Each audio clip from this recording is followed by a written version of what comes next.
Welcome to the Sports Angle on PRConnectionsRadio.com, the voice of new media. I'm your host, Ian Rickelli. It has been a fantastic week in the sports world.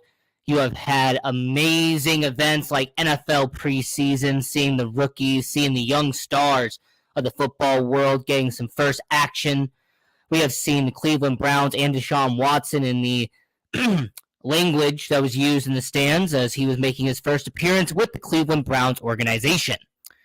You also had in the NHL world a massive injury that struck the Vegas Golden Knights, which we'll talk about in the second hour of the show. And we also had in the NBA the idea of a certain player leaving their current organization and going to another place to join a super team. Also, Major League Baseball, you have the 100 plus games in. You had a certain superstar who just very recently got busted for 80 game suspension. So it's been a crazy, and I mean crazy week in the sports world. Now, last week, episode 20 of the Sports Angle on PRConnectionsRadio.com, the voice of new media, we had Dennis Holmes from the Ignorant Thinkers podcast come on to break down the NFC side of the 2022 NFL season. We went over what teams are going to make the playoffs. We discussed in good detail if your team was going to be good, your team was going to be bad, or like my Chicago Bears coach Ian Rickelli's team, it's going to be a long season in 2022. But we already covered the NFC side last week. This week on the Sports Angle on PR Connections Radio, it is time to break down the AFC side of the bracket. It is time to talk about what 7 teams are going to win and make it to the playoffs in the AFC. We'll talk about who's going to win the AFC East, the AFC North, the AFC South, and the AFC West for 2022. And more importantly, we are going to talk about who I believe is going to be the most dominant quarterback in the AFC for 2022. We have so much content we're going to break down on this show, episode 21 of the Sports Angle on PR Connections Radio, and I'm happy to be doing it for you. So, going over to the AFC East, now it's going to be really fascinating to see what comes from this division because the Buffalo Bills the last couple of years have dominated the AFC East. They have been the gold standard for the AFC East division over the last couple of years. Understand that the Buffalo Bills, thanks to Josh Allen, thanks to Sean McDermott, and thanks to the Pegula family with ownership, they have really turned their franchise around. They've really become a solid contender when it comes to the NFL. So when you're talking about the AFC East, you're mainly going to focus on the Buffalo Bills. But let's take one step back for a second. Let's discuss the Miami Dolphins because I will give credit where credit is due. The Buffalo Bills, they've been good the last 2 or 3 seasons. Miami has been average, above average, mediocre the last couple of years. They drafted Tua. Tua really hasn't had a lot of weapons for him to deal with. They go get him a weapon in Tyreek Hill from the Kansas City Chiefs. They really did not have much of an offensive line. They build up that offensive line. And they switched in terms of coaching. Mike McDaniel's there. Brian Flores, unfortunately, was given the boot in Miami. He's now in Pittsburgh with Mike Tomlin. So when it comes to the Miami Dolphins organization, you have a new coach. You have a quarterback with some new weapons. And they made some moves on the defense as well. So, yes, the Miami Dolphins could make some noise this year, and there's a statement to be made that the Miami Dolphins could be a playoff team in 2022. There are some people who are trying to make an argument that one of the 3 wild cards in the AFC will be the Miami Dolphins. New England Patriots last year, they made the playoffs. They made the postseason. For the first time since Tom Brady wasn't there, for the first time in over 2 decades, the New England Patriots made the playoffs last year. They're going to be led by Bill Belichick and second-year quarterback Mac Jones. You're going to see if Mac Jones can really progress and can really step up his game from year 1 to year 2. They've made some changes in personnel when it comes to offense. N'Keal Harry's not there anymore. James White's no longer there. They've made some moves to try to gain some momentum out there in New England, gain Devontae Parker, wide receiver. But one question I really have, and really a question that I've been wanting to know for a long time about New England, is with the Patriots, Bill Belichick, the last 2 seasons, they have not been dominant. The last 2 seasons, New England Patriots have not been the dominant powerhouse that we were used to for 20-plus years. Understand that Bill Belichick and that organization has had to make changes. They've had to progress without Tom Brady. So a question you really got to ask yourself is, if you're New England, if you're Bill Belichick, can you win without Tom Brady? Can you win without one of the best quarterbacks in NFL history as your quarterback? Because unfortunately, I have a lot of people, and there's a lot of people, including myself, who don't believe it can be done. That Bill Belichick needed Tom Brady just as much as Tom Brady needed Bill Belichick during that 20-year campaign.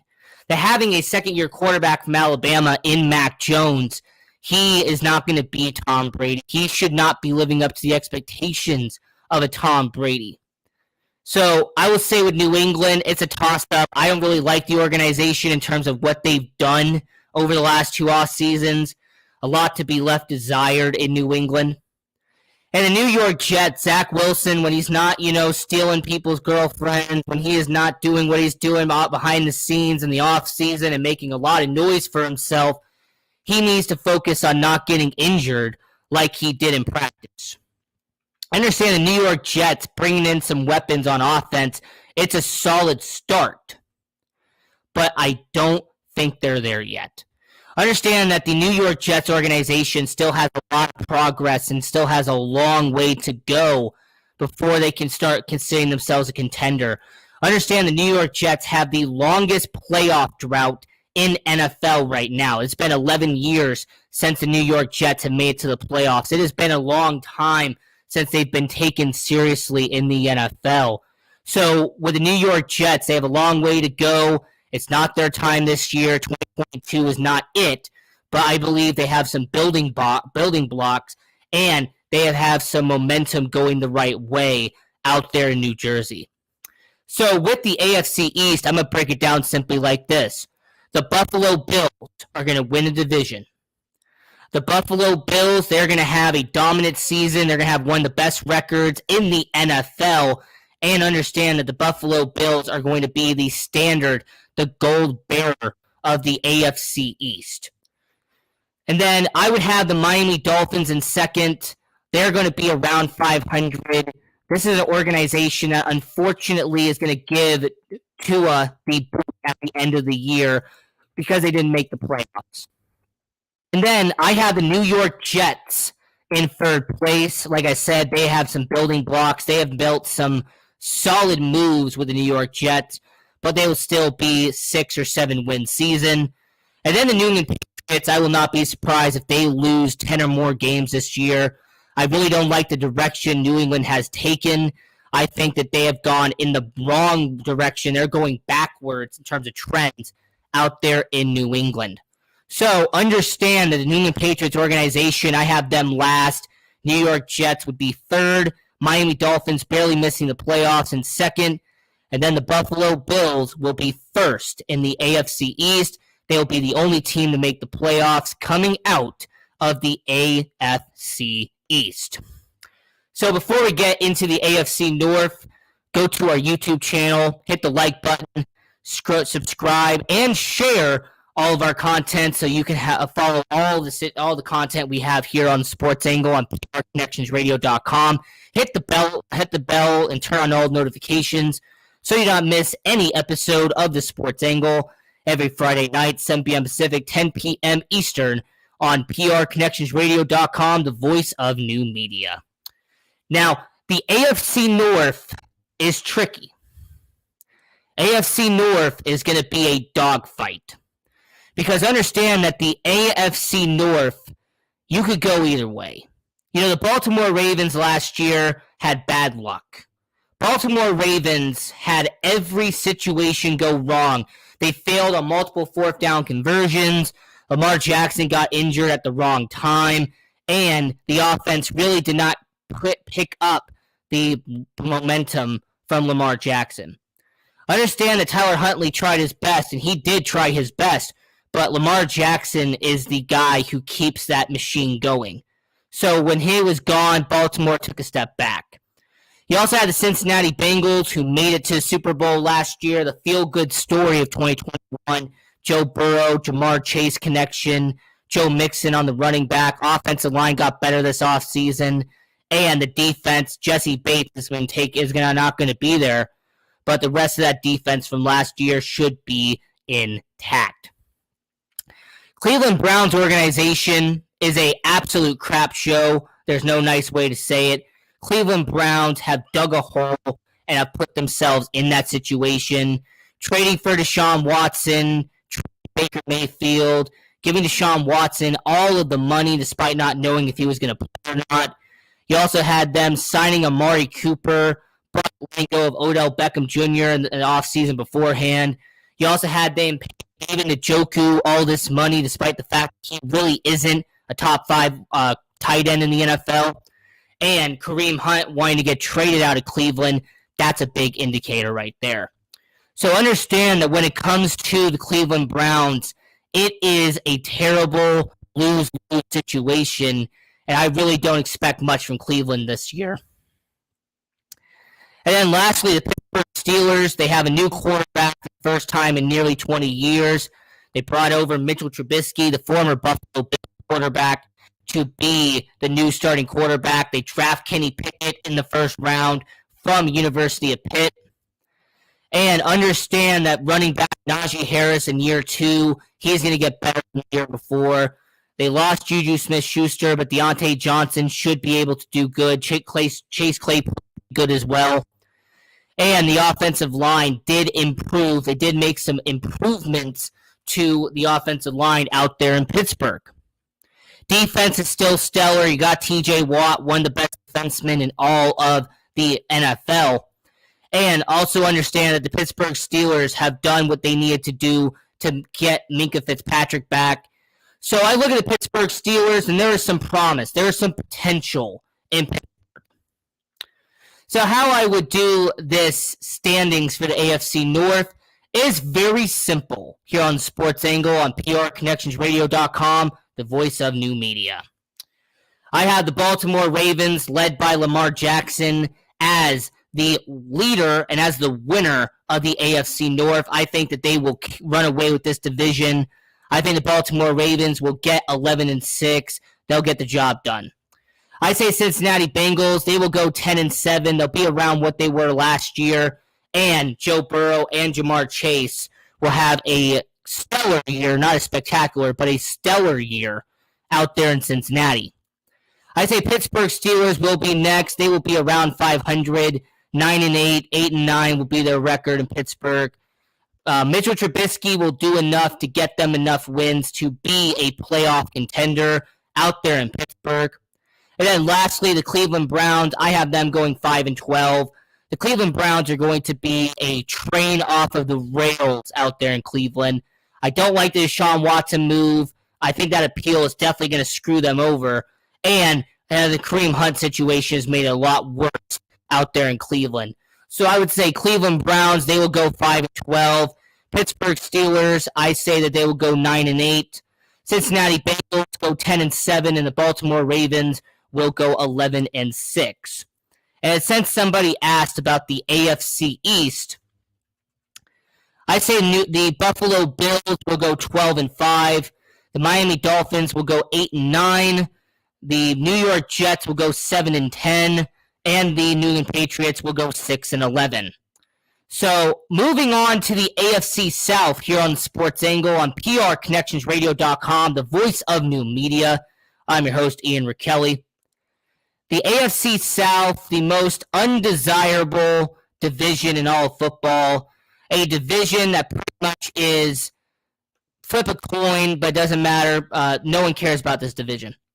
You have the Houston Texans, who are trying to recover from losing Deshaun Watson, Davis Mills has potential. I think that Davis Mills has a desirable career. I think that he will have a decent career in the NFL, but Davis Mills is not Deshaun Watson. I don't think Houston even thought Davis Mills was going to be Deshaun Watson. Lovie Smith is coming in kind of as a 1-year gap or maybe a 2-year gap for the Houston Texans, can bring in somebody else. Don't expect much from Houston this year. They will probably be top 5 in the NFL draft order for 2023. The Indianapolis Colts, they bring in Matt Ryan after his decade in Atlanta. Jonathan Taylor, the best running back in the NFL. And you have some wide receivers like Michael Pittman Jr. that has potential and will make a big statement for Matt Ryan. You also have an offensive line, which is one of the best in the NFL, and you have a top 5 defense. So the Indianapolis Colts will be a team to watch out for. You also have the Jacksonville Jaguars, an organization that has been first overall in back-to-back years. Now, I'm going to read out a statistic for you that's going to be very important. Since 2012, there has been at least one team that went from last to first in their division every year since 2012.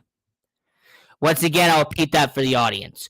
Since 2012, there's been at least one team every year that was last in the standings the year before, and they get to first in the standings the next year.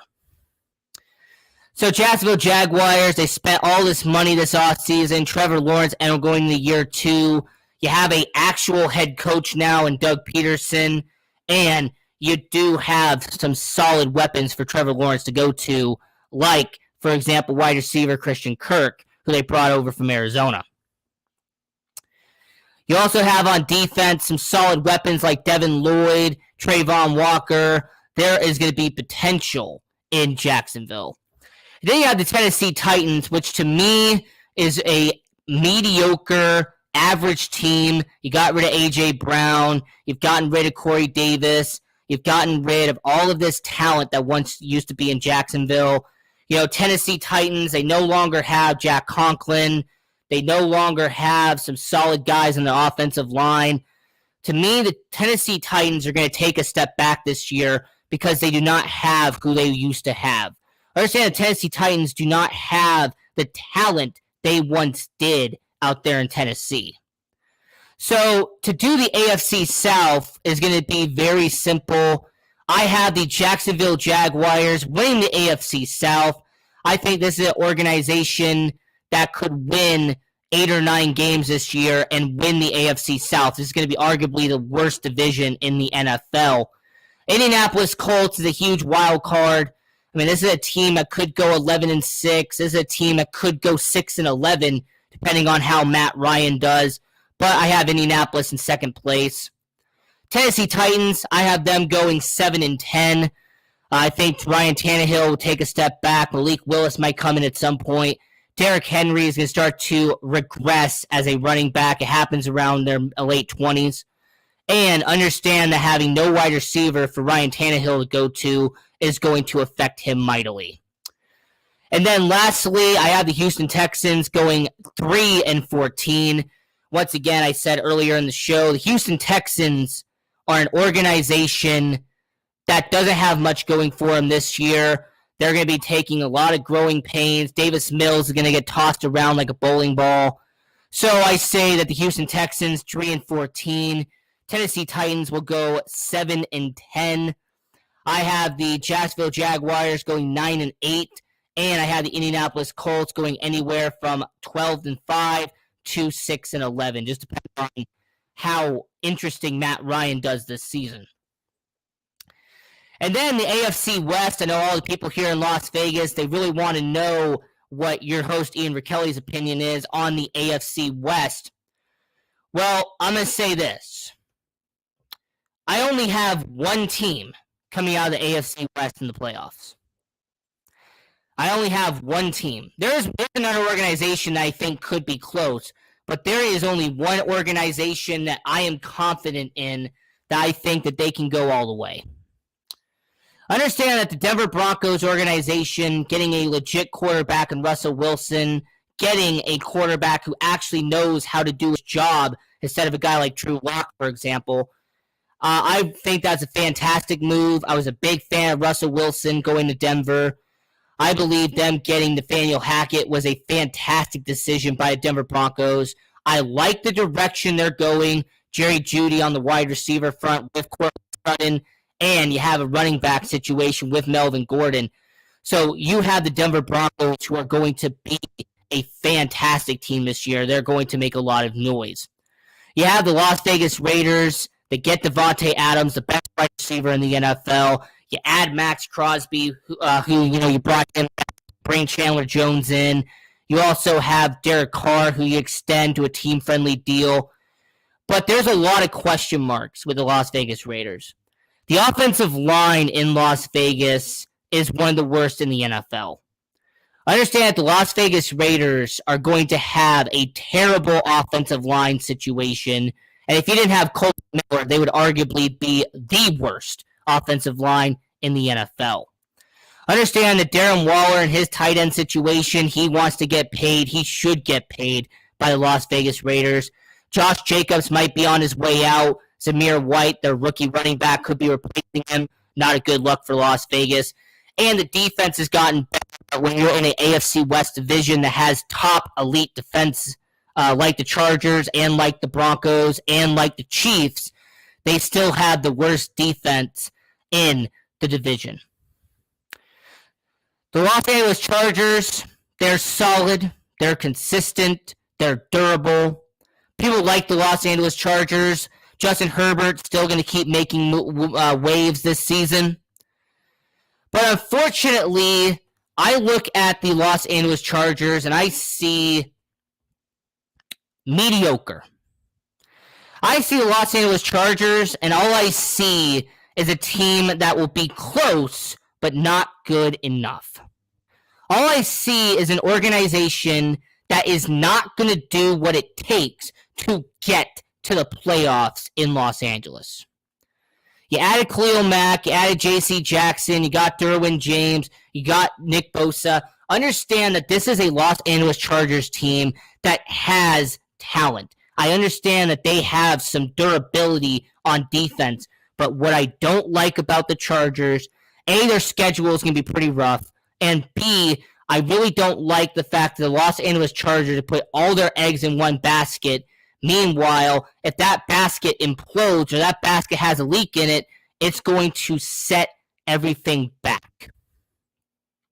And lastly, Kansas City Chiefs, the organization I have on the screen here, they've been the powerhouse of the AFC West for a solid decade. Didn't matter if it was Alex Smith or Patrick Mahomes, Andy Reid found a way to win that division almost every single year.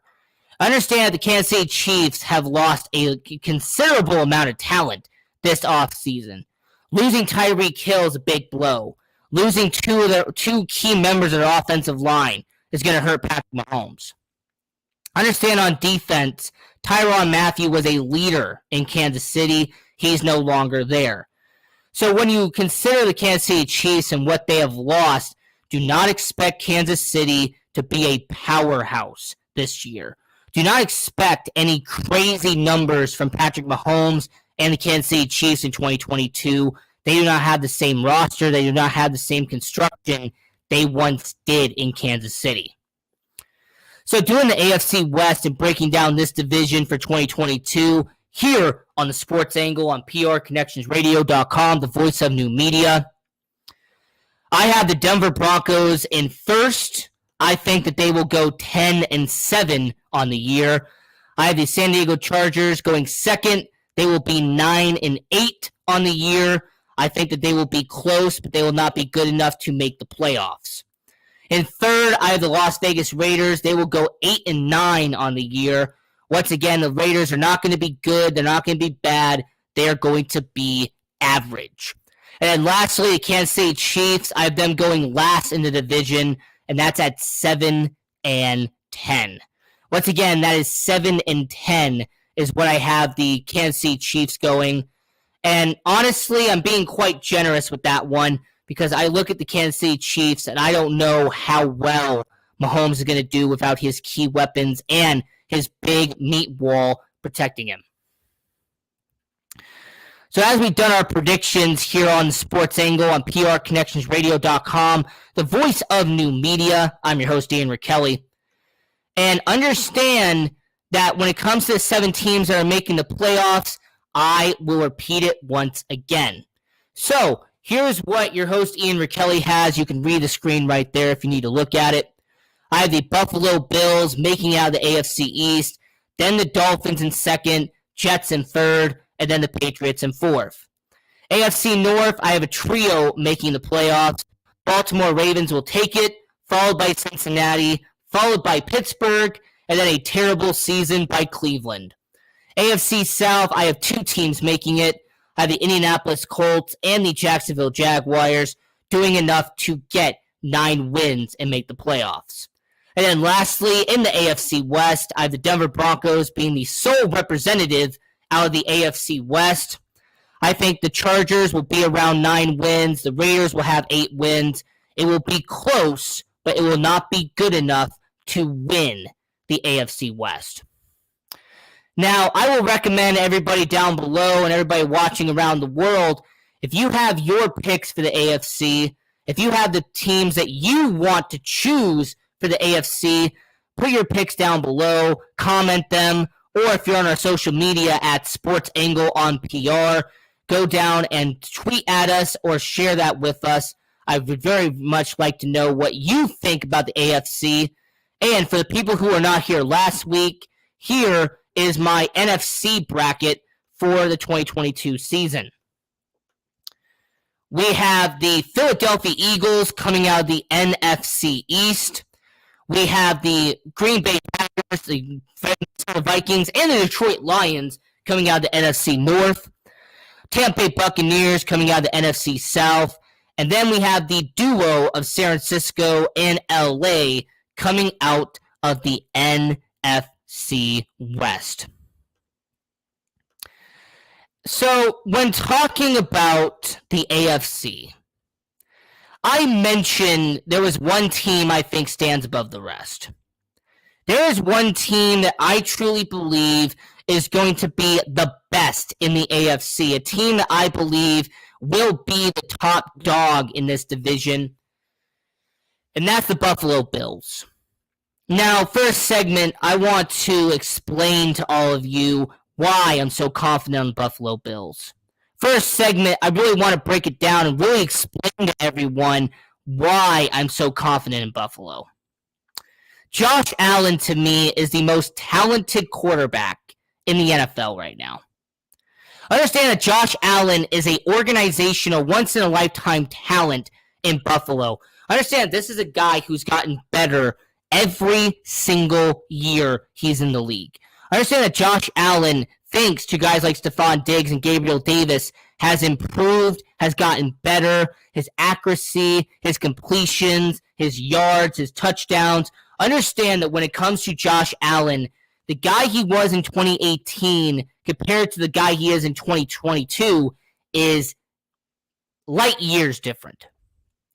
If you saw the rookie film on Josh Allen, he looked like an average quarterback. You see Josh Allen in the 2022 AFC divisional round against Kansas City, that was the best performance we saw from Josh Allen.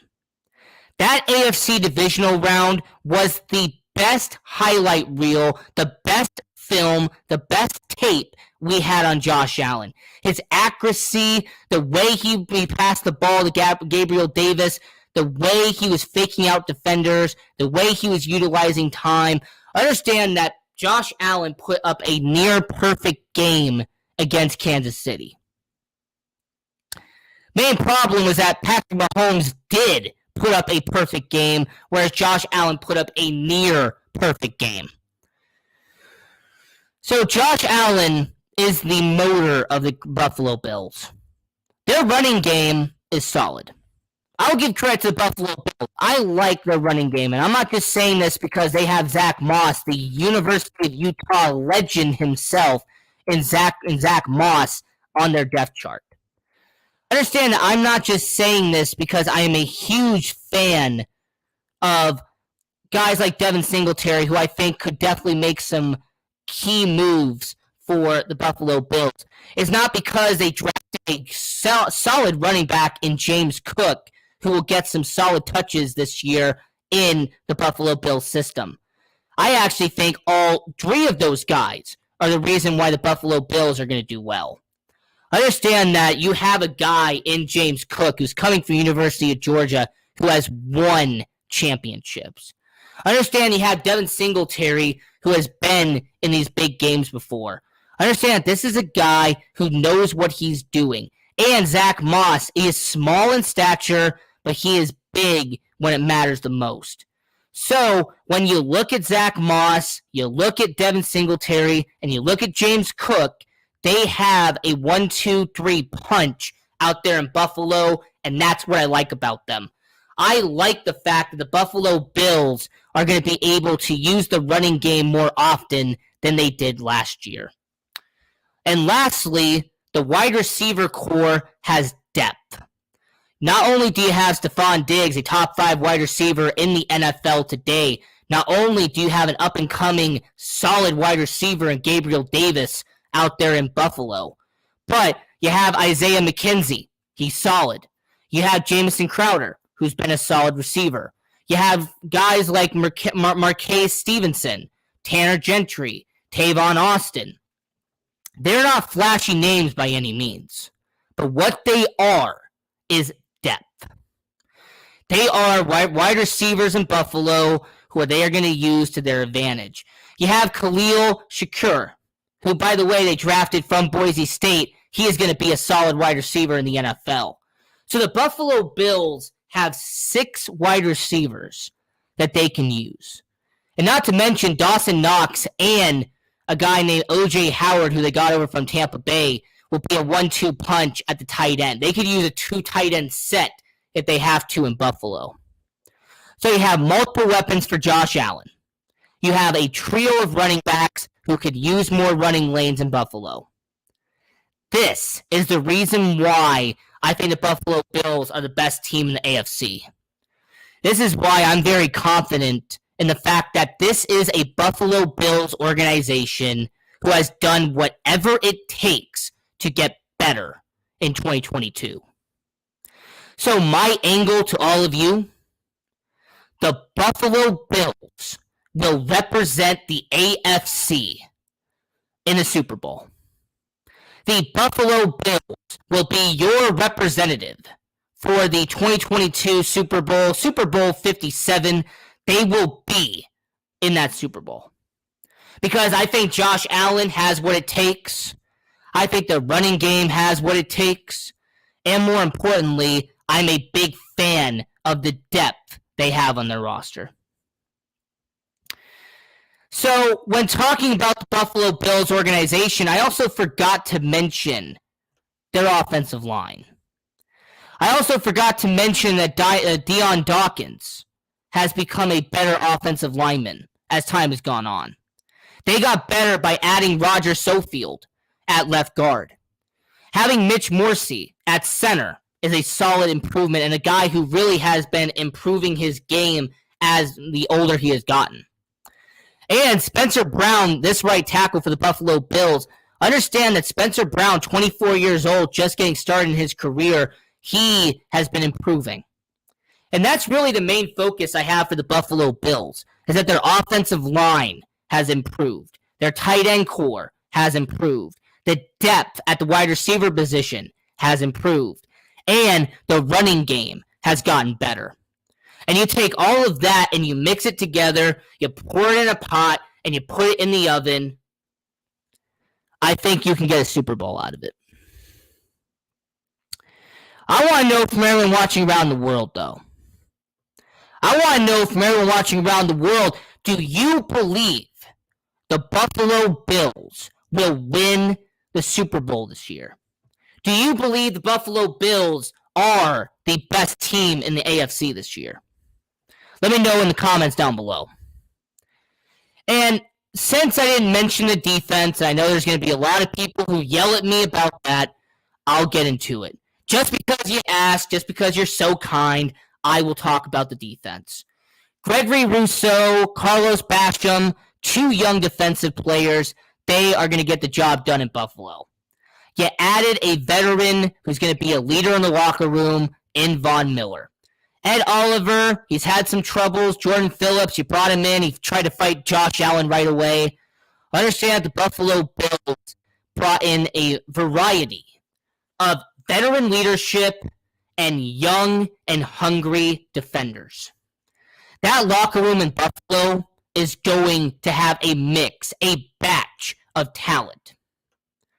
You also add in Matt Milano, who they paid to make sure he stayed there. Tremaine Edmonds, who's become better as time goes on. And Tre'Davious White, who's a top 5 corner in the NFL today. So Buffalo is going to have a top 5 defense. Buffalo should have a top 5 offense in the NFL. Understand that the best teams who win a Super Bowl are the organizations that have not only a top 5 offense, but also have a top 5 defense as well. So now we're talking about the Buffalo Bills here on Sports Angle. I'm your host, Ian Rickelli. Follow us on all social medias at The Sports Angle on PR Connections Radio, and follow at PR Connections Radio on all social media platforms, and go to the website, prconnectionsradio.com. And if you are on our YouTube, don't forget to like, share, and subscribe, and turn on the notification bell so you don't miss any episodes of The Sports Angle. So I mentioned the Buffalo Bills, but a question arose, and honestly, it was a poll question that I asked all of you. Now, if you go onto our Twitter at Sports Angle on PR, I ask poll questions. I put up questions all the time to see what everyone thinks. I put up a lot of questions because I want to know from the fans, I want to know from the audience what you believe is a current situation in the NFL. So a poll question I asked for all of you was this. Who do you think is the best offensive line in the NFL? Who is the best offensive line in the AFC? Now, I did get a mixed reaction to this because there were some people who put a certain team, there were certain organizations that got put there, but the poll question that I asked you about who has the best offensive line in the AFC, I asked, is it the Cleveland Browns? Is it the Tennessee Titans? Is it the Baltimore Ravens? Or is it the Denver Broncos? And with 48% of the vote, you'd said the Cleveland Browns. So 48% of you said the Cleveland Browns have the best offensive line in the NFL. Well, I like you, Twitter. I like my audience, but I respectfully disagree. I say the Denver Broncos have one of the best offensive lines in the NFL. Understand this is an organization that has cleverly built a solid reputation. So I respectfully disagree. And the last poll question that I asked was, what orange NFL team will win the most games this year? The Cincinnati Bengals, the Cleveland Browns, or the Denver Broncos? Well, 53% of you said the Cincinnati Bengals, 33% of you said the Cleveland Browns, and then 13% of you said the Denver Broncos. The fact that more of you believe the Cleveland Browns, who are going to go 5-12 this year, are going to do better than Denver, I'm very surprised about that. I'm really shocked that there is a percentage of you who believe that the Cleveland Browns with Deshaun Watson, who's not going to be there much this year, is yet going to have a better record than Denver. A Denver Broncos organization who's brought in Russell Wilson. An organization who has brought in good talent. So once again, I disagree with you, but you know what? It's the fan vote. It's a poll question for all of you. My answer does not matter in a poll question. So the best offensive line in the AFC, you guys said the Cleveland Browns. So there was the answer to that question. I also asked who has the worst offensive line in the AFC. I asked all of you Who do you think has it the worst? And funny enough, you actually gave me an answer I was not expecting. So the four possibilities for the worst offensive line in the AFC that we asked on our Twitter at SportsAngle on PR. I asked, is it the Cincinnati Bengals? Is it the Chicago Bears? Is it the Las Vegas Raiders? Or is it the Houston Texans? It's live, folks. Anything can happen. So I pretty much asked this poll question to everyone watching, and interesting enough, 48% of you said that the Cincinnati Bengals have the worst offensive line in the AFC. And I find that incredibly interesting because you got to understand the Las Vegas Raiders came second on that with 28% of the vote. So you had the Pittsburgh Steelers at 4%, the Las Vegas Raiders at 28%, you had the Houston Texans at 20%, and then the Cincinnati Bengals at 48%. Now, here's why I'm going to disagree with you on this. The Cincinnati Bengals not only spent a lot of money and time and resources this offseason to upgrade their offensive line, but the Las Vegas Raiders took a dump on their offensive line. They've let go of players. They traded guys away. Alex Leatherwood, year 2, has to step up. He cannot do what he did last year. You understand that Richie Incognito retired. He's no longer there anymore. You traded away Rodney Hudson. He was a vital part of the offensive line. Understand that the Las Vegas Raiders, if you didn't have Colton Miller, I would say that your answer should be 56%, not 28%. Understand that if you took last year's Cincinnati Bengals offensive line, I would understand the 48%. But the Las Vegas Raiders, without a shadow of a doubt, have the worst offensive line in the NFL. Understand that the Las Vegas Raiders are going to have Derek Carr running for his life in the NFL. Understand that Josh Jacobs isn't going to get much far in terms of line of scrimmage, not because of talent, but because of the fact that he has no offensive line to protect him. Zamir White is not going to have much options with the offensive line in front of him. So, to me, Cincinnati 48%, Las Vegas 28%, Houston 20%, and Pittsburgh 4%. I respectfully disagree, and I will say the Las Vegas Raiders here on this show have the worst offensive line in the NFL. They're not even the AFC, the NFL. Because the Las Vegas Raiders have stripped away their talent. The Las Vegas Raiders have taken all of the talent they once had, and they have gotten rid of it to bring in Davante Adams. They got rid of it to bring in Chandler Jones. They got rid of it to re-sign Max Crosby. Understand that all you have to do is look up the Raiders' offensive line on their depth chart, and it shows you the lack of talent that they have. Even their depth has been taken away. I mean, understand that Denzel Good retiring at age 29 tells me that the Las Vegas Raiders even sacrificed more of their offensive line depth to try to bring in star talent. I mean, their offensive line this year, you have Colton Miller, who's the only one that's above average.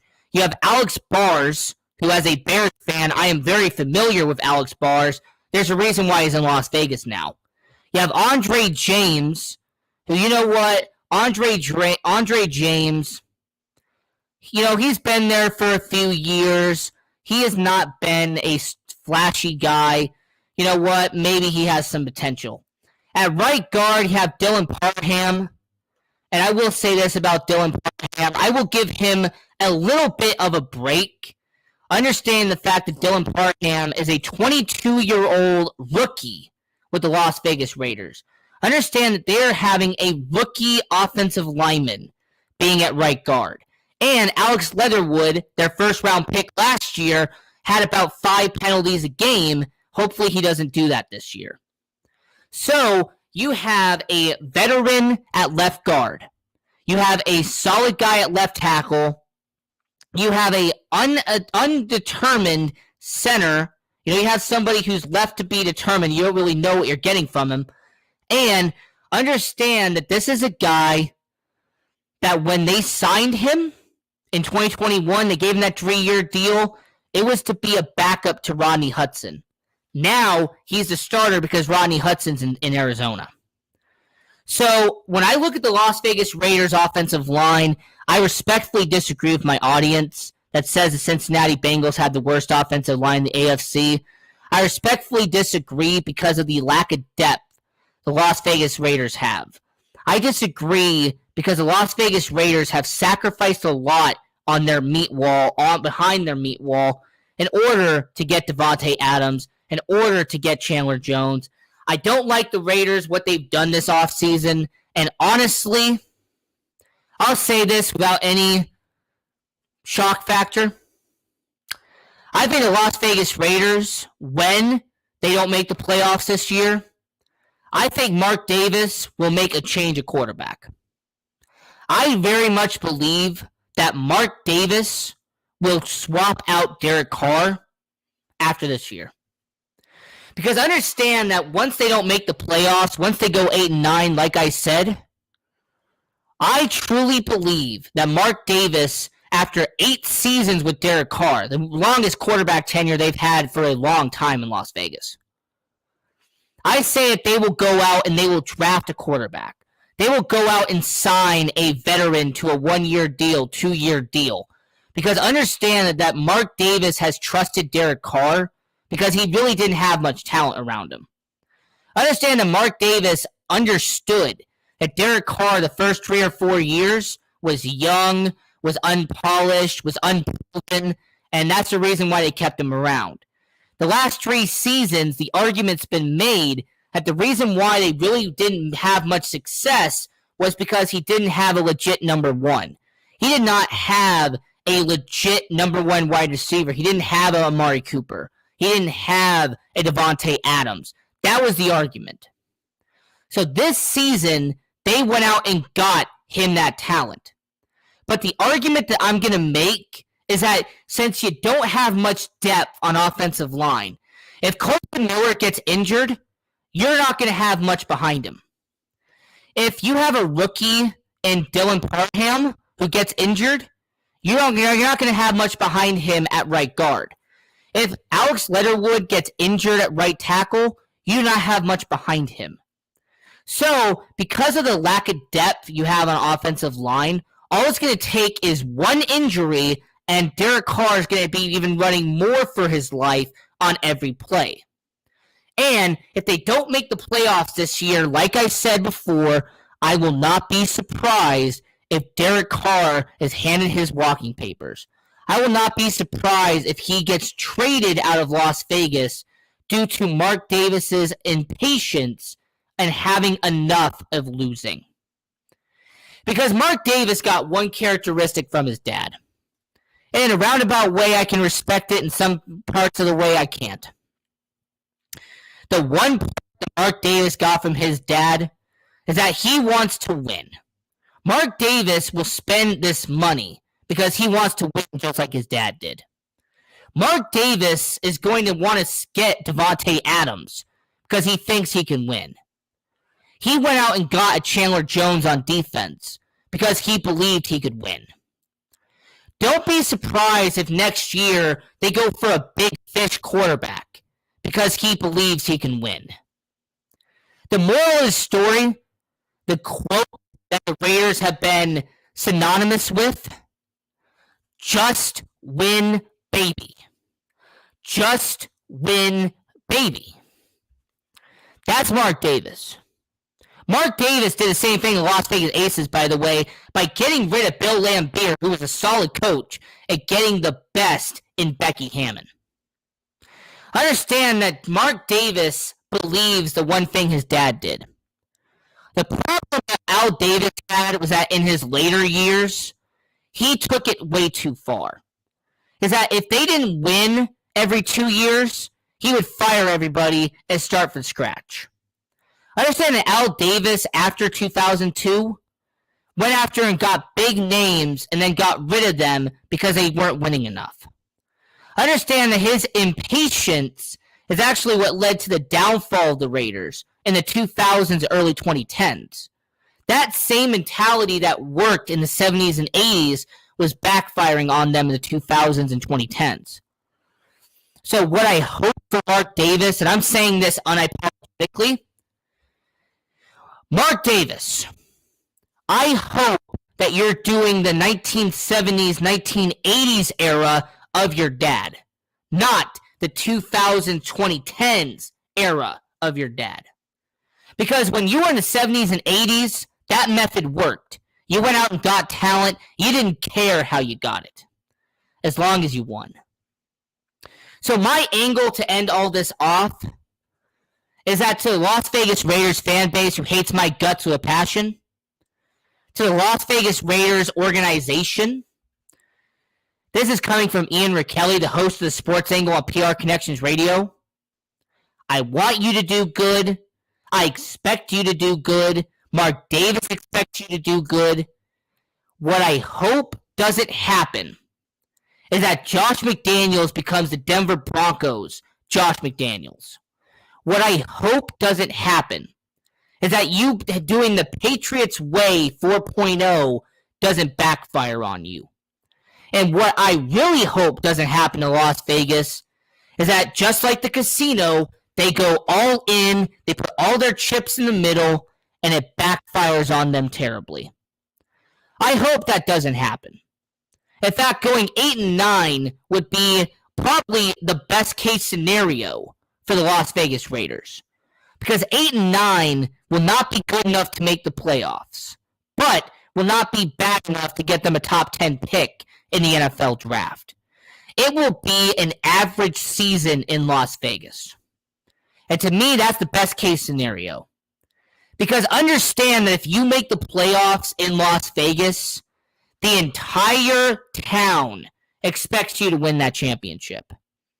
If you make the playoffs here in Las Vegas, the sports entertainment capital of the world, they expect you to win. They expect you to do what the house does at the casino. Win, win, win. So just making the playoffs will not be good enough in Las Vegas. Being a first-round exit will not be good enough in Las Vegas.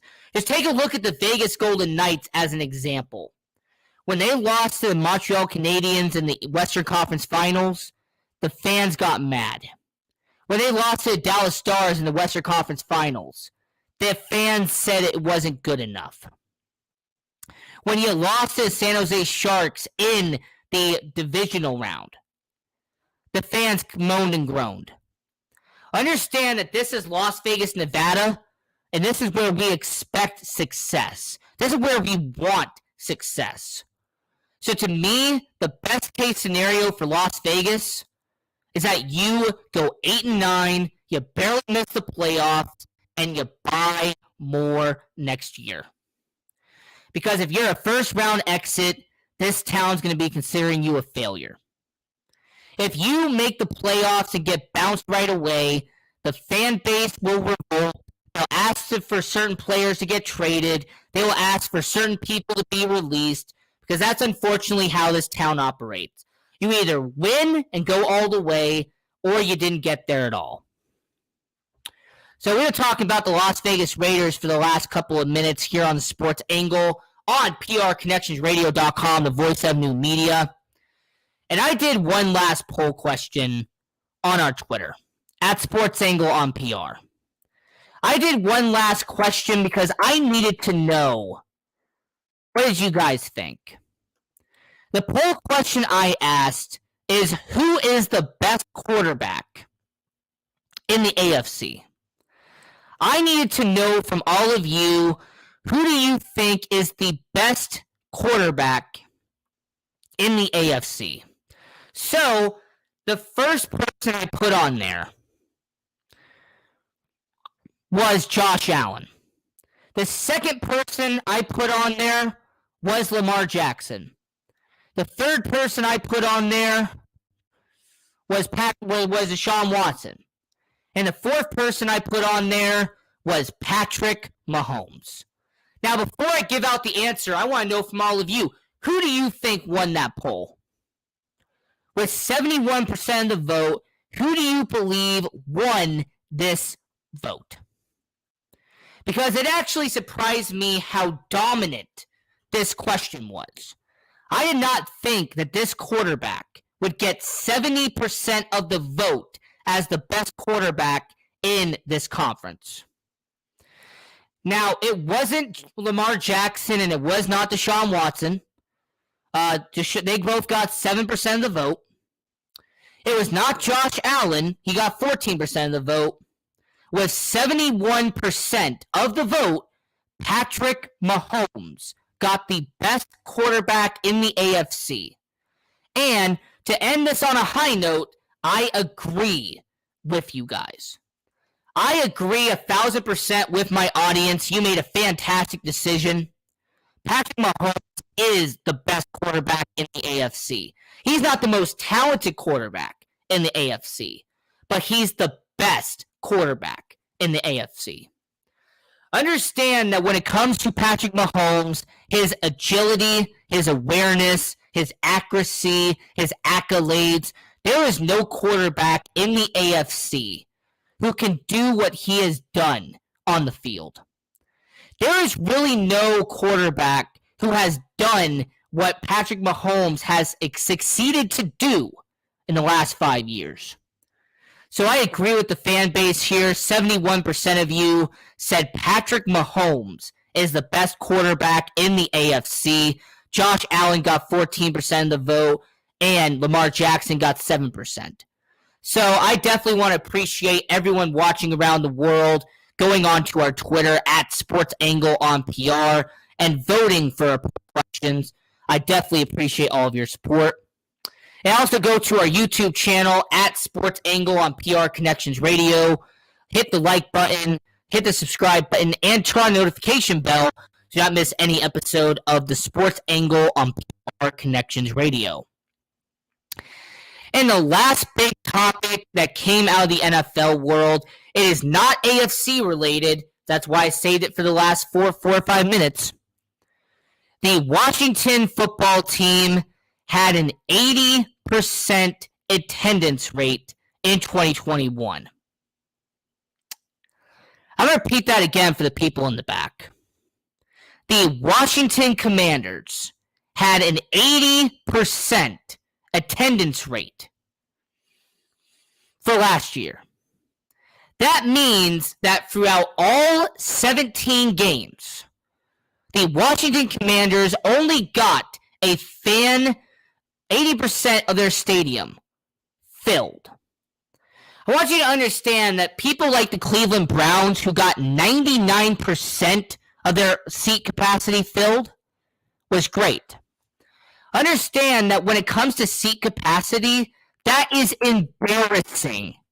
Understand that for a professional NFL team to only get 80% of your stadium filled is a joke, is an embarrassment, is an absolute disgust. Because understand that the NFL, when you have Cleveland at 99%, New England at 98%, Los Angeles at 98%, understand that majority of these teams are at 90%. As a matter of fact, there was only 2 teams last year who had under 90. The Washington Commanders at 80% and the Detroit Lions at 89%. Understand that teams like Las Vegas, who had 95% capacity, was fantastic. Understand that the Las Vegas Raiders getting a 95% seat capacity is average in the NFL. The Washington Commanders, once again, had an 80% seat capacity. Understand the Washington Commanders last year had a game where it was only at 64% capacity. That means that a little under 40% of the stadium was vacant. And this is a professional NFL team. This is a professional football team struggling to fill their seat capacity for a majority of their games. Understand, this is a Washington football team that their highest seller was at 94%. So 94% was their high, 64% was their low, 80% was their average capacity.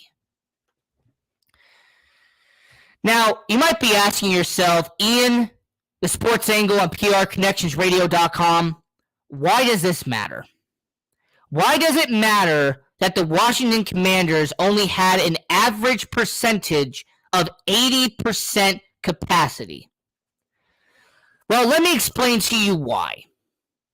There has been a report that Dan Snyder, the owner of the Washington Commanders, wants to move the team to Washington, D.C.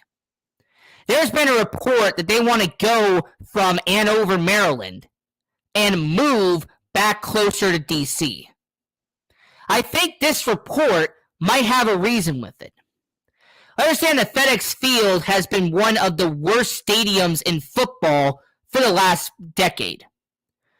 FedEx Field had the infamous incident last year where a certain section of Eagles fans fell onto the stadium because a gate collapsed on itself.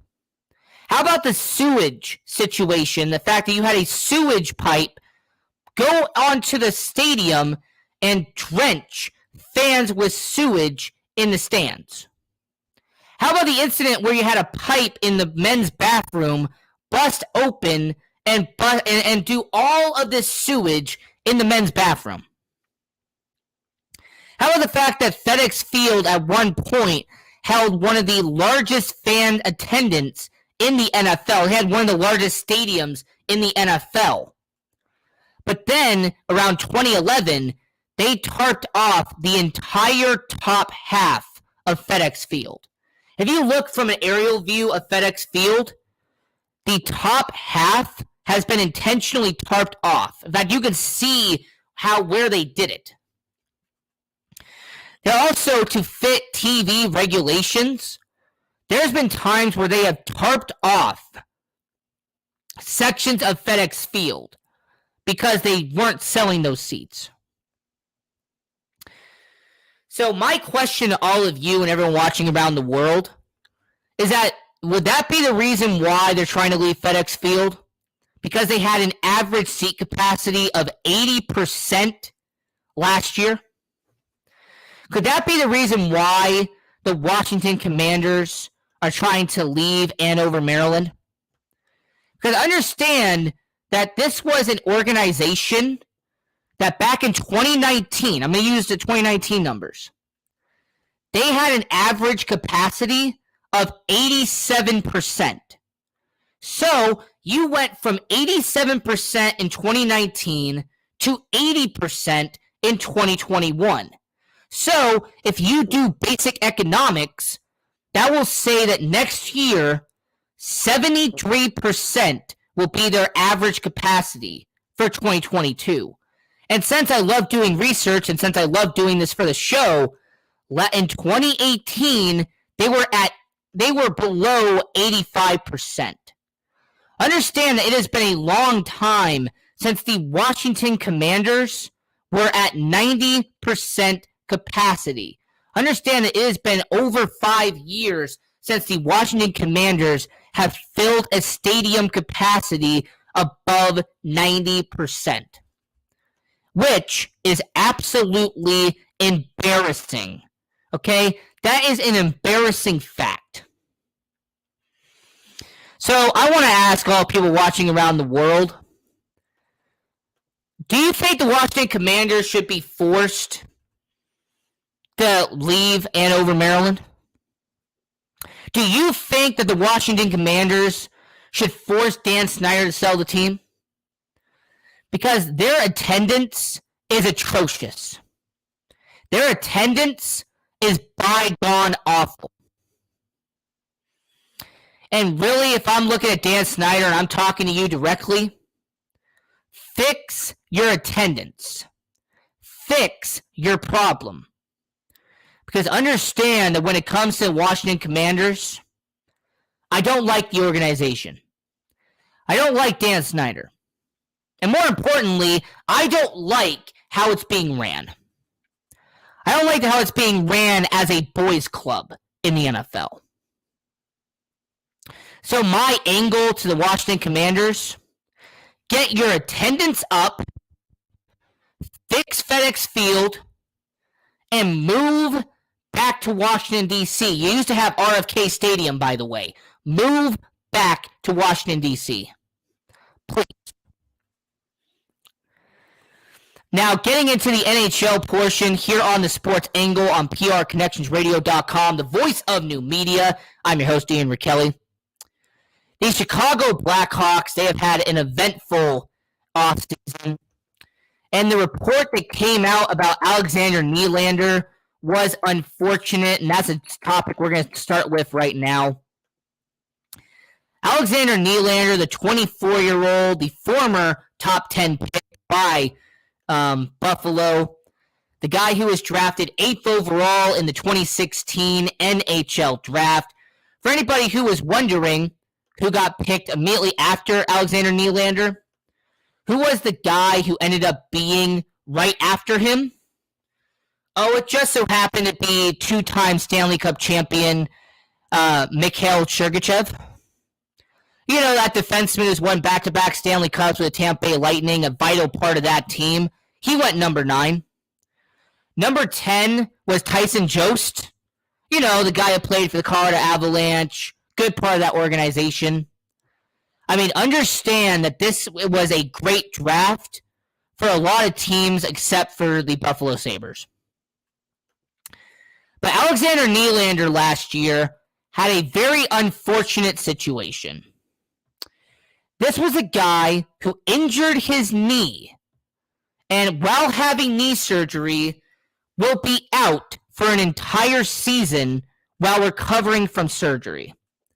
Understand, this is a guy who injured his knee in the first round of the Stanley Cup playoffs, and because of that, will be out for the entire year.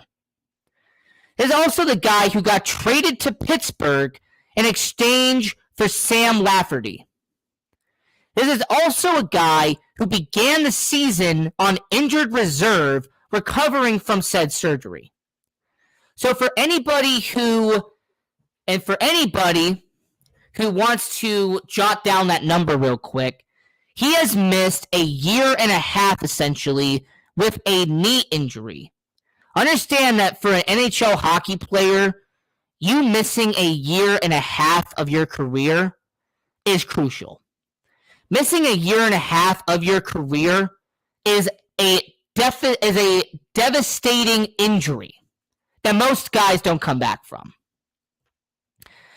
Now, I understand there's going to be some people who are going to make the argument that last year he had 8 goals in 23 games in the AHL. There's going to be people who are going to make the argument that, you know what, he has had 13 goals in his career. He's still 24 years old. He's got time to turn it around. Ian, he still has time. He's 24 years old. He's had multiple injuries, but he can still turn it around. Well, here's where I'm going to disagree with you. Understand that a guy like Alexander Nylander, he had a lower body injury in 2017. Understand that this is a guy who got injured, like I said, in 2020.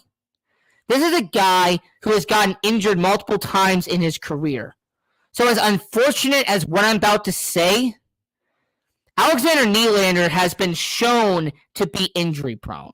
Alexander Nylander has been proven that he can't stay on the ice for that long. Understand that his entire career, he played 65 games in 2016-2017. He played 51 games in 2017-2018. He played 49 games in 2018-2019, 65 in 2019-2020, missed the entire 2020-2021 season, and has played only 23 games in 2021-2022. Understand that Alexander Nylander has not played an 82-game season in his career. Alexander Nylander, unlike his brother William Nylander, who's been a phenomenal player in Toronto, he has not played an entire campaign of hockey. As a matter of fact, you know who he really reminds me of? And it says we're talking about the Vegas Golden Knights in a second. I might as well bring him up. Nolan Patrick is a perfect parallel for Alexander Nylander. Nolan Patrick is on his third team now. Understand that he was traded from Philadelphia to Nashville and then traded from Nashville immediately to Vegas. Understand, this is a guy, by the way, that was drafted second overall in 2017. Well, Alexander Nylander was drafted 8th overall in 2016. This has been a guy who's gotten injured multiple times. He missed 9 games in his rookie year. This is a guy who also, in the 2019 offseason, had an upper body injury.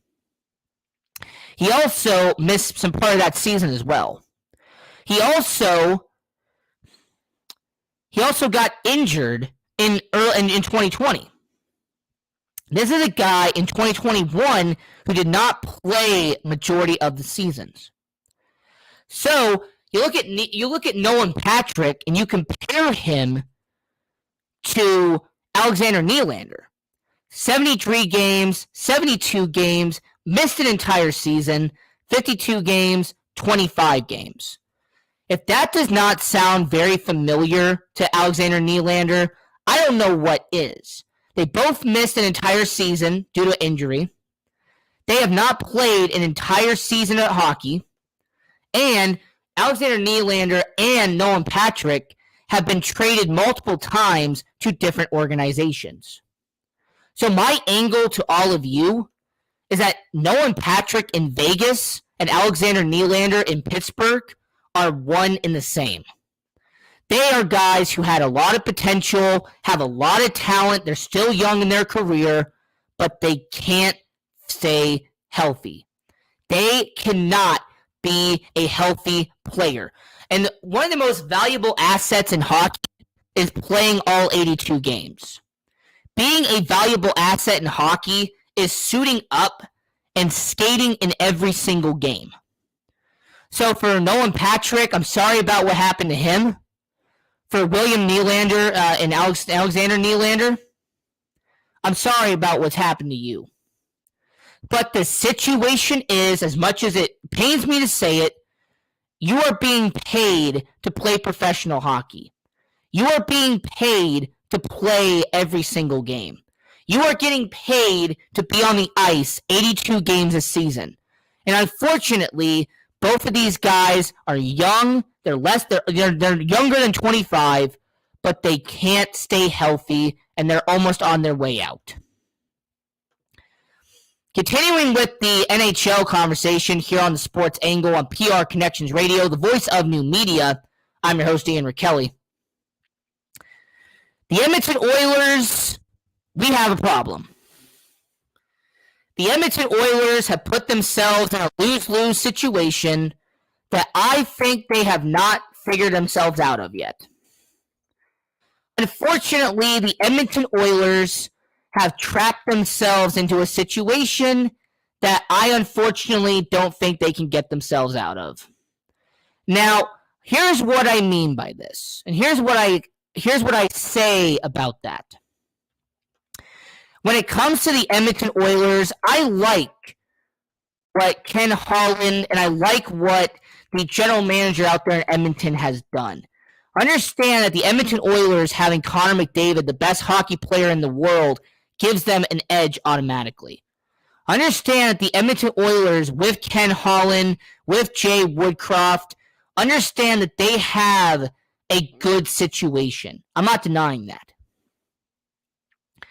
But the biggest problem that the Edmonton Oilers have had is that if you look at their organization, if you really take a look at what Edmonton has, they're missing one thing. The Edmonton Oilers miss one very key trait that's going to send them downhill. The Edmonton Oilers have a lot of dead money on their books. Not only do they have Oscar Klefbom, who's getting paid $4 million a year, who's not going to play. Not only do they have a 40-year-old goaltender in Mike Smith, who's not going to play this year, but they also are paying Milan Lucic until the end of this year and he's not going to play with them. You have James Neal, who you have to pay until 2025 to not play for you. You have Andrej Sekera, who's going to have to pay $1.5 million this season, and he is not playing for you. The Edmonton Oilers unfortunately put themselves in this mess by having not one, not two, not three, but having 5 contracts that will not play for you. You have 5 players that you are paying a lot of money to who will not suit up for you in 2021, 2022. I want you to understand how bad this is. The Edmonton Oilers have a whopping $10.4 million, which appeals to their salary cap, by the way, and those are contracts that will not play in Edmonton. I want everyone to close their eyes. Unless you're driving, then please don't. I want everyone to stop and analyze this for a minute. If you had a business and you had to pay 5 former employees $10.4 million a year to not be at your business, would that be a smart business move? Would you be willing to pay $10.4 million to 5 former employees not to show up and be on your team? Does anybody find that odd that the Edmonton Oilers, thanks to past decisions, have to pay Milan Lucic until this year? They have to pay James Neal near $2 million a year until 2025 because of how bad the contract was. They have to pay a 40-year-old goaltender until this year. I look at the Edmonton Oilers and I like their roster. I do. I like Edmonton's roster. I like Connor McDavid. I like Leon Draisaitl. I think bringing in Evander Kane from San Jose is a fantastic move. I love what they've done by bringing in Darnell Nurse, signing him to a max deal, and having Tyson Barrie come over. I like what they've done. But what I don't like is the fact that they have handicapped themselves by having $10.4 million that will never play for them. I understand that there are going to be people out there who are going to talk about that. I understand there's going to be people who are going to bring up the fact that they are $6 million over the cap. But understand that that $6 million over the cap includes those players who will not play for them. To kind of parallel it to the Vegas Golden Knights, it's like Shea Weber. Understand that the Vegas Golden Knights have a very similar situation, where Shea Weber, Robin Lehner, Laurent Brisebois, Nolan Patrick, those are guys who are probably not going to play for you this year, and you're going to have to pay them anyway. Understand this is an organization that has near $15 million with 4 players who are not going to suit up for you this year. So unfortunately, if you're the Vegas Golden Knights, you're in the same boat as Edmonton. Vegas is sadly in the same situation where Robin Lehner and Shea Weber and most likely Brisebois and Patrick, they are not going to start for you this year. They are not going to be on your team this year, and yet you're going to have to pay them no matter what. So my angle to all of you is that the Edmonton Oilers and Vegas Golden Knights are screwed. But they're not screwed because of the current roster. They're screwed because of past decisions. They are screwed because they went all in at the casino, and now they have a massive debt that they got to pay back. The Edmonton Oilers gave all this money to James Neal, all this money to Mike Smith, all this money to Milan Lucic, and now they still have to pay it back. The Vegas Golden Knights gave Robin Leonard this big deal, and they still got to pay it back. They acquired Shea Weber knowingly, and they still got to pay him. Understand that the Vegas Golden Knights put themselves in this situation. The Edmonton Oilers put themselves in this situation. And to be blunt, I don't feel bad for them at all. I do not feel bad for Edmonton to still have James Neal on their books until 2025. I do not feel bad that the Vegas Golden Knights have to pay Shea Weber $7.8 million until 2026. No, I don't feel bad for them at all. Because I understand that both of those teams put themselves in that situation. Both teams willingly chose to bring in Shea Weber, willingly chose to bring in James Neal. They didn't have to. They chose to. So my angle to all of you watching around the world is that the Edmonton Oilers have a problem they put themselves in. The Vegas Golden Knights have a problem they put themselves in. And for the next couple of years, they can't get out of it because they chose to put themselves in it. Staying with our NHL conversation here on the Sports Angle on PR Connections Radio, the voice of new media, there was fantastic news that came out of Nashville. They have signed Nino Niederreiter to a very solid deal out there in Nashville. It was reported that they have signed him to a 2-year deal worth $8 million. So Nino Niederreiter, he signed a 2-year deal after being with the Minnesota Wild for the last 5 years. And I love this move for one reason.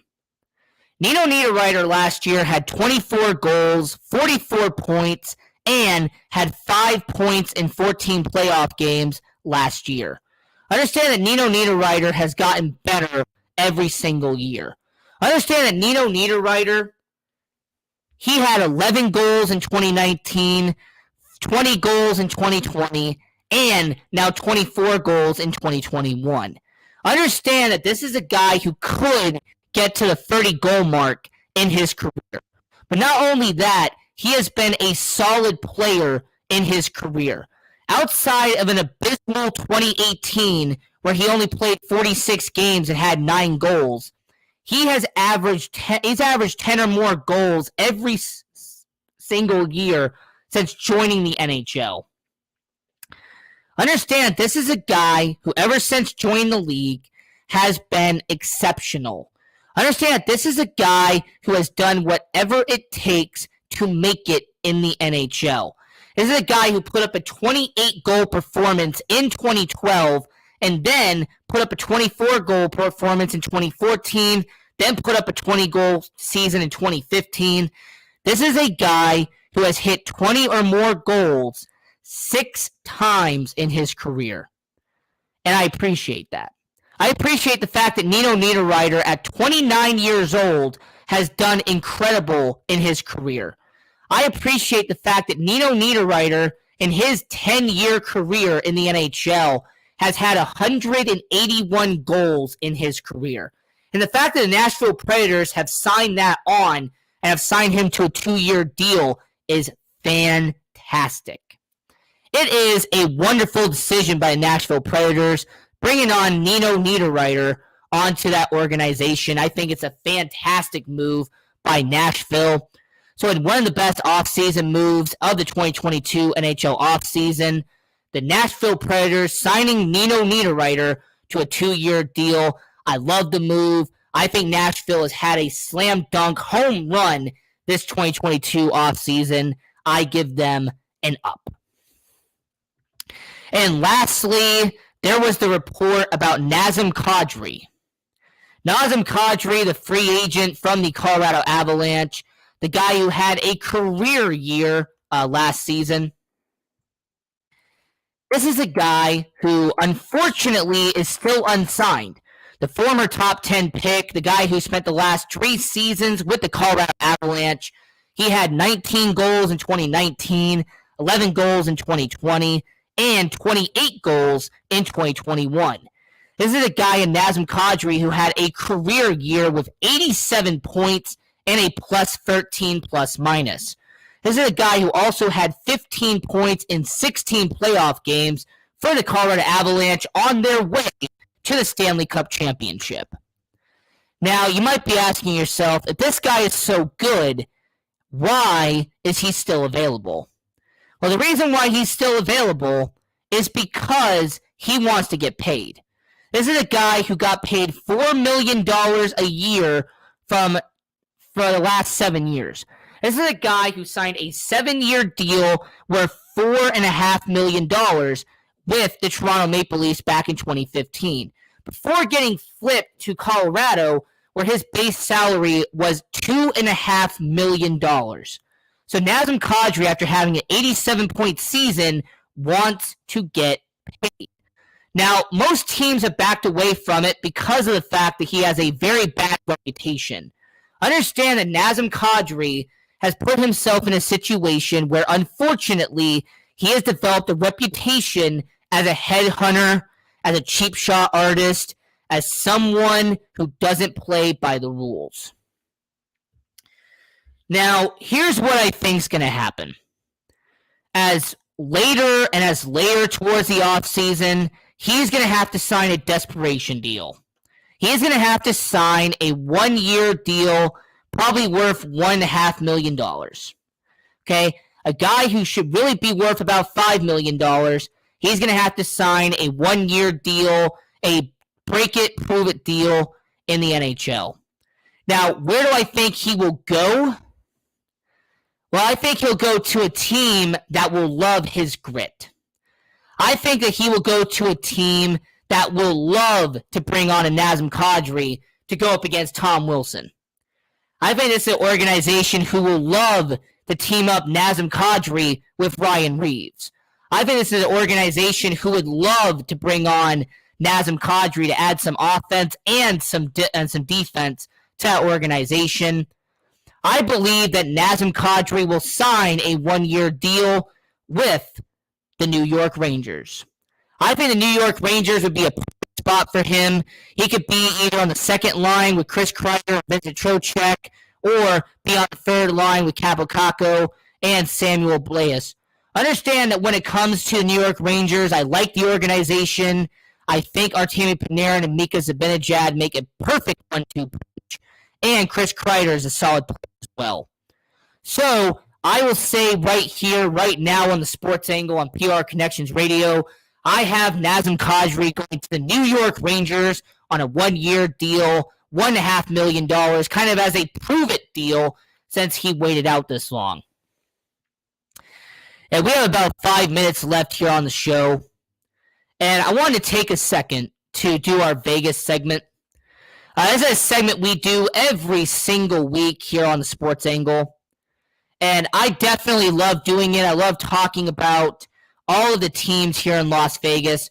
I want to start out with the Las Vegas Aviators. I appreciate, by the way, Jim Gemma and the Las Vegas Aviators organization for letting us do media last weekend. This past weekend, we went to the Las Vegas Aviators game against the Reno Aces. We took some video. We did some B-roll. We interviewed some people. We talked around. We were doing some media there at Las Vegas Ballpark.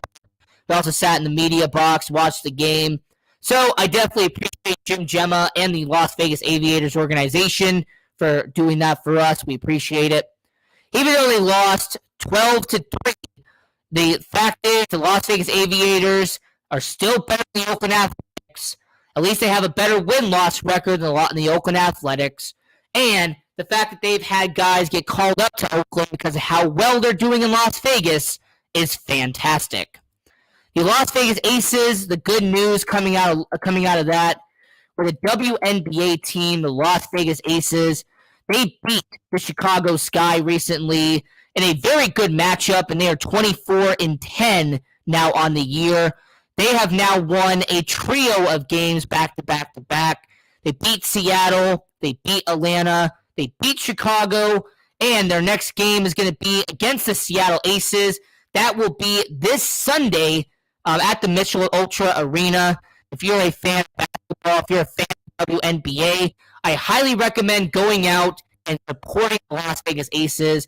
I recommend going out and supporting women's basketball. It's a great thing to watch. I have a lot of respect for it. And with them having the best record in the WNBA, they'll definitely be in a playoff spot. So I say go out to watch the Las Vegas Aces taking on Seattle in their regular season finale for the Las Vegas Aces. Definitely go out and check it. Go support women's basketball. Have yourself a good time. Yeah, I also talked about the Las Vegas Raiders. I mentioned the Vegas Golden Knights. What I didn't mention, however, is the Indoor Football League Championship. So this weekend, the Indoor Football Championship will be at the Dollar Loan Center in Henderson, Nevada.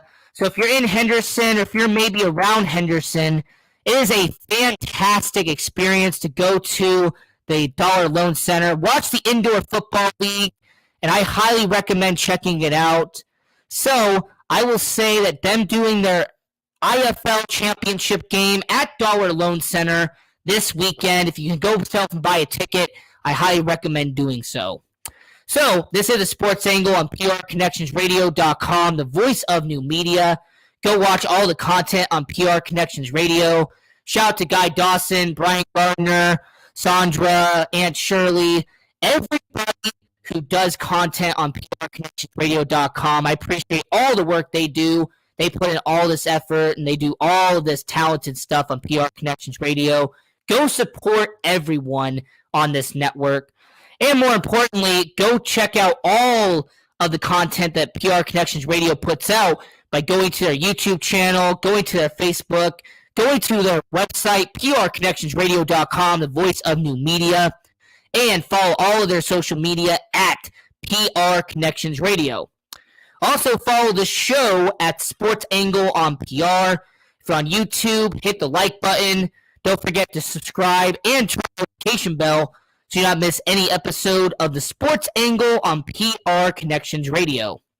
As well, go to our Twitter, answer our questions, and go to our Facebook page, as we will be posting a lot of content on there in the upcoming days. So, this is the Sports Angle. I'm your host, Ian Rickelli. Follow me on social media at IanRickelli18. And until next time, we have a fantastic episode planned for you next week. Episode 22 of the Sports Angle on PR Connections Radio. Going over the NFL awards will be a fantastic show. I highly recommend to you. But until next time, I'm your host, Ian Rickelli. Have a good one, and we will see you later.